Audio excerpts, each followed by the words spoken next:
Il y a une théorie selon laquelle, avec l'intelligence artificielle, clairement, une grande partie des activités productives vont être déléguées aux IA et donc les humains vont se retrouver, sans travail. Donc on va, utiliser les gains de productivité de l'IA pour assurer un revenu minimum, un revenu universel, peu importe comment on l'appelle, pour les humains.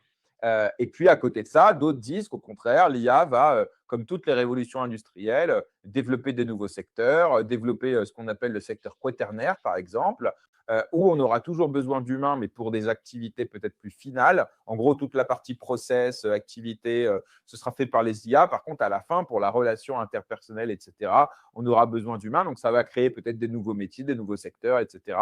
Donc bon, sur ça, j'avoue, j'ai pas envie d'avoir un avis péremptoire sur le sujet.